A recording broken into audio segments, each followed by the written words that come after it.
Salam əziz həmkarlar. Biz bugün öyrənirik birbaşa təlim. Ümumilikcə, dərsin effektiv planlaşdırılması uğurlu tədrisin təməlidir.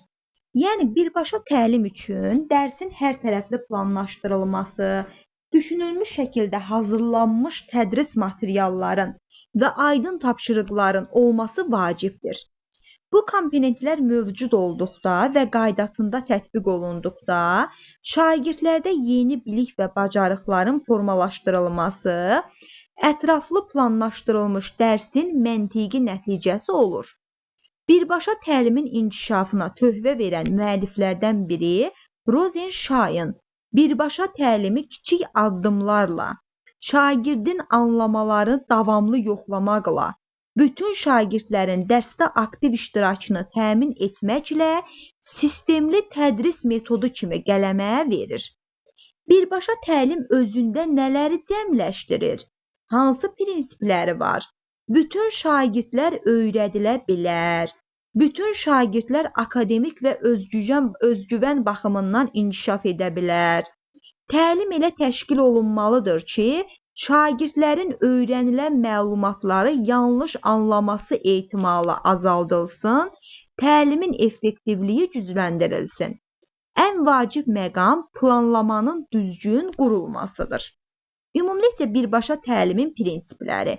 Birinci prinsip, tədrisə daha öncə öyrənilənlərin qısa təkrarı ilə başlayın.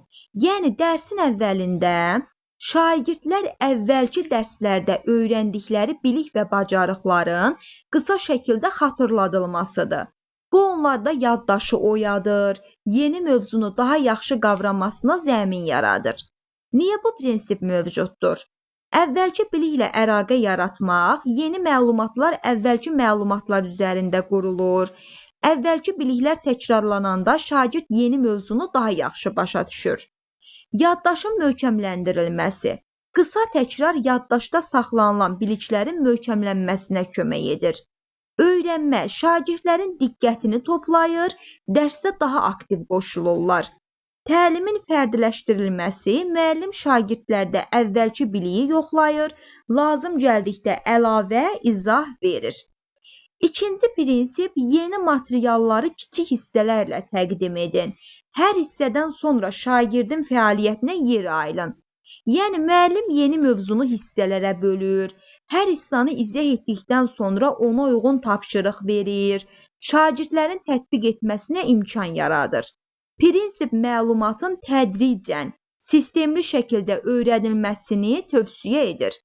Əsas hissəyə odur ki, müəllim dərs zamanı yeni bilikləri böyük, mürəkkəb şəklində deyil, onu sadələyir, sadə və ardıcıl, kiçik hissələrə bölərək təqdim etməli, hər bir hissədən sonra şagirdə həmin hissəni tətbiq etməsi və yoxlaması üçün şərait yaratmalıdır. Üçüncü pillə, yəni üçüncü prinsipi, model və işlənmiş nümunələri təqdim edin. Bu prinsipin məqsədi, şagirdlərdə yeni bacarıq və anlayışı aydın, konkret tətbiq olunacaq şəkildə nümayiş etdirməkdir. Yəni, şagirdlər müəllimin təqdim etdiyi model və nümunəyə əsaslanaraq necə düşünəcəklərini, necə tapşırıq yerinə yetirəcəklərini, hansı yolla izləyəcəklərini öyrənirlər. Yəni, müəllim şagirdə nümunə verir. Şagirdə yeni bir anlayışı, bacarığı təkcə izah etməklə deyil, praktik nümunə və model kimi göstərməklə öyrətmək lazımdır. Şagird nə etməli olduğunu müşahidə etməli, sonra özü tətbiq etməlidir. Dördüncü, anlamanı yoxla. Təlim prosesində müəllimin və resursun, şagirdin mövzunu nə dərəcədə başa düşdüyünü öyrənmək üçün tətbiq etdiyi mərhələdir. Yəni, sadə suallar verir, ümumiləşdirmə istəyir, bu hissədə nə başa düşdünüz deyə soruşur, kimlərin çətinlik çəkdiyini müşahidə edir.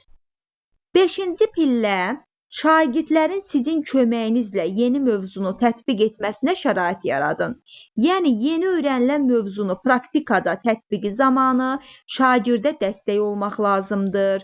Ona təhlükəsizlik bir öyrənmə mühiti yaratmaq lazımdır. Şagird bu mərhələdə özünü tək buraxılmış hiss etmir. Müəllim onun yanında olur, izah edir, istiqamət verir, ipucu verir, lazım gəlsə cavabı yönləndirir. 6-cı çətin tapşırıqlara müvəqqəti dəstək. Bu yanaşmada scaffolding adlanan pedaqoji prinsip əsaslanır. Yaxın inkişaf zonası. Şagird bir tapşırıq üzərində çətin gələn zaman onu tək deyil, tapşırığı yerinə yetirməsi üçün dəstək olur. Dəstək də müvəqqəti xarakterlikdir. Şagird bacardıqca müəllim dəstəyə qəfil yox, yavaş-yavaş geri çəkir və şagird özgüvənli işi tək yerinə yetirməyə başlayır. Bizim dərsimiz bura qədər. İndi gəlin bir dəfə də prinsipləri təkrarlayaq. Deməli, birbaşa təlimdə hansı prinsiplər oldu? Tədrisin daha öncə öyrənilənlərin qısa təkrarı, yəni əvvəlki mövzu ilə sual-cavab.